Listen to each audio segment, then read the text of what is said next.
establishing what he calls the America First arms transfer strategy to reinforce the U.S. defense industrial base. We're building up our own defense industry here. Is Canadian industry ready to compete with the U.S. industrial complex? There are areas where U.S. technologies, U.S. capabilities suit our defense needs, remembering that our first responsibility as government is to defend Canadians in all respects, and so we will always be choosing the best supplier for those defense needs. Our expectations in terms of partnering with those defense suppliers have been considerably, if not dramatically, increased. We want partnership, we want development. For years, 3/4 of Canada's defense capital spending flowed south of the border. This was called partnership. But today, Mark Carney stood in front of cameras and called it something else. He called it dependency. And then he announced that dependency would end. This is no longer just about trade diversification. This is about restructuring strategic sovereignty. Because when a prime minister publicly states that Canada will no longer allow most of its defense spending to support a foreign economy, especially when that economy is run by Donald Trump, the geopolitical equation shifts. Welcome back to Canada Today. Mark Carney has announced a framework that will fundamentally alter how Canada secures its military capabilities. And this announcement directly targets the structural leverage that Donald Trump has used against Canada for years. Trump weaponized dependency. Carney just removed one of the pillars holding that leverage in place. Let's establish what was announced. Canada will invest $180 billion directly in defense procurement over the next decade. An additional $290 billion. Certainly not representing my points of view. We think that, first point, and I'll go back to an earlier answer. There are many areas where we cooperate closely with the Americans for our defense. One of the most fundamental is in NORAD, in Northern Defense. The evolution of NORAD and Northern Defense in a world of hypersonic missiles, in a world where you have literally seconds to react, a world where attacks from space is not science fiction, but a potential near-term reality, certainly one we need to develop defenses against. Dollars will go toward defense and security infrastructure. Defense expenditures will double by the end of this decade. That represents an additional $80 billion over the next 5 years. These are not symbolic commitments. These are structural investments designed to change the foundation of how Canada defends itself. But the most important number was not about total spending. It was about where that spending goes. Currently, roughly... Well, the first thing to say is we're not alone in this idea. It's one of the first conversations I had with the Prime Ministers of Australia and New Zealand. We like-minded countries who see the merits in developing this. A series of conversations with President von der Leyen, Costa of the European Union and their respective roles, also with a number of leaders within the European Union and prospective members of the CPTP. 1/3 of Canada's defense procurement is domestic. Over the next decade, that proportion will rise to 70%. That is not an adjustment. That is a reversal. That is the end of structural dependency on the United States. Carney framed this shift around 3 words: build, partner, buy. First, build in Canada. Develop sovereign capabilities in aerospace, AI, naval systems, cyber defense, and Arctic security. Second, partner with like-minded allies: Europe, the Indo-Pacific, the United Kingdom.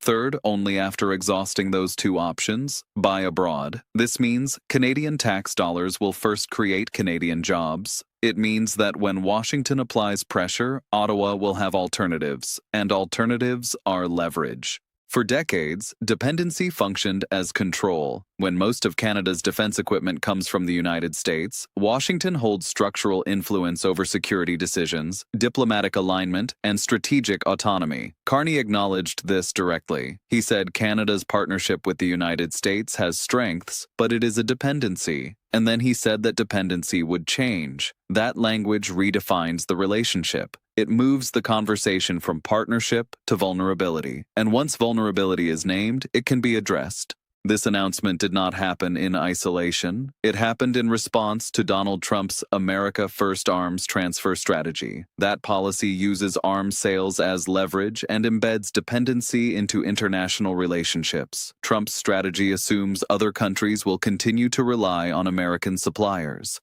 Carney's announcement is a direct response. Canada will not remain structurally dependent. Canada will build its own base. Canada will diversify its partnerships. When asked whether Canada could compete with the U.S. defense industrial complex, Carney said Canada will partner where necessary, but it will grow its own base. That is sovereignty. That is the opposite of dependency. The numbers reinforce the scale. Domestic procurement moving from 1/3 to 70% over a decade represents a massive reallocation. It means Canadian defense contractors will see unprecedented growth. It means supply chains will be built inside Canada rather than imported from the United States, and it means that when Trump applies economic pressure, Canada's security will not be held hostage. Carney also highlighted the SAFE agreement with the European Union, creating a $150 billion opportunity where Canada is treated as a local supplier within European defense supply chains. Over the past 6 months, Canada has signed more than a dozen defense partnerships across 4 continents. Those partnerships create alternatives, and alternatives reduce dependency. Now consider the timing. Trump has spent years using tariffs to extract concessions from Canada. He assumed Canada had no choice but to comply. But Carney has systematically built options. First, trade diversification. Now, defense procurement restructuring. Each move reduces American leverage.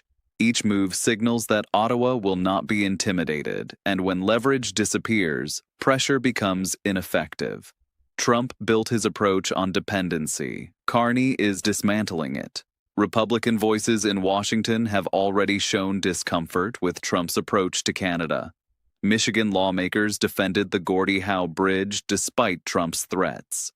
And now, as Canada announces a defense overhaul that reduces American market share, the question inside Washington becomes unavoidable. Did Trump's pressure campaign backfire? Because the data suggests that is exactly what happened. Canada is not complying. Canada is adapting.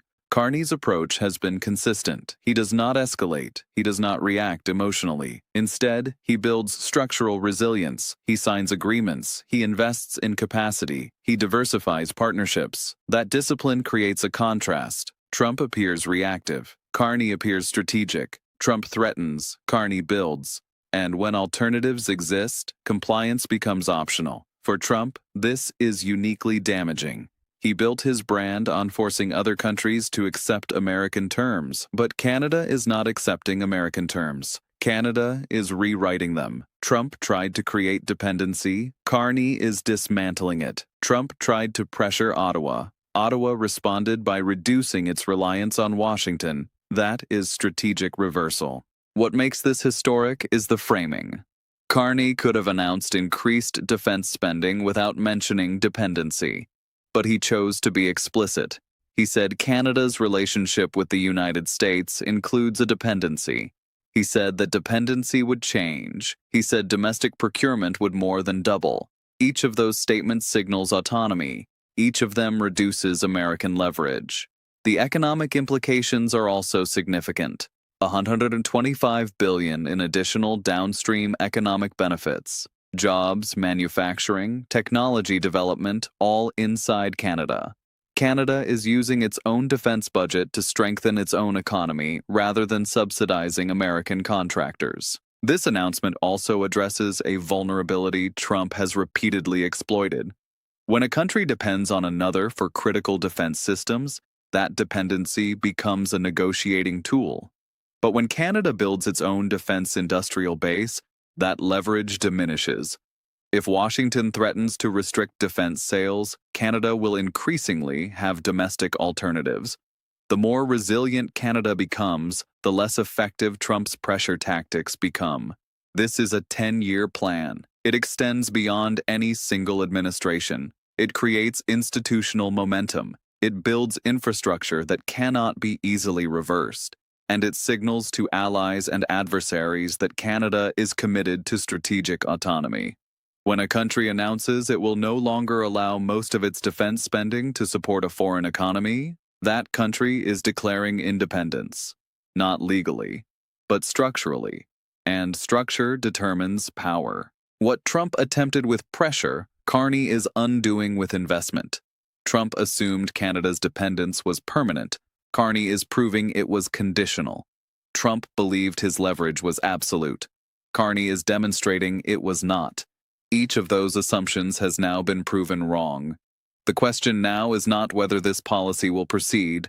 The commitments are public, the budgets are allocated, the partnerships are signed. The question is how Washington responds. If Trump escalates, he risks accelerating further diversification. If he backs down, he looks weak. If he ignores it, the damage continues silently. None of those options restore leverage. Carney's closing message was confident. He said this strategy protects Canada's sovereignty in its fullest sense.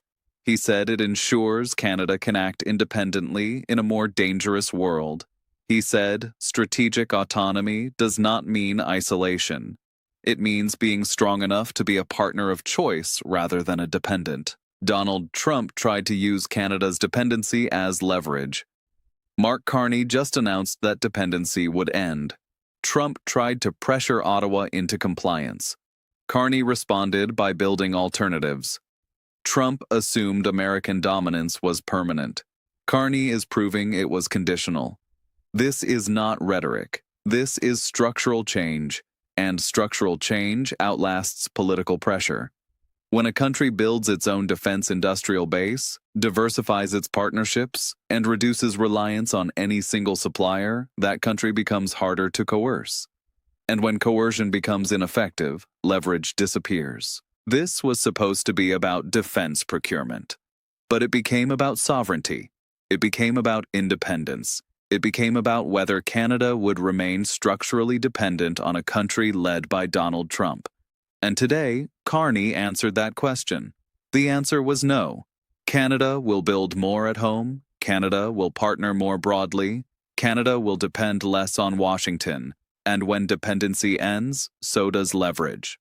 If you value serious analysis on how power shifts and how strategy reshapes geopolitics, subscribe to Canada Today. We track the decisions that matter and the consequences that follow, because sometimes the story is not the announcement. It is what that announcement makes impossible. And today, Mark Carney made American leverage over Canadian defense increasingly impossible.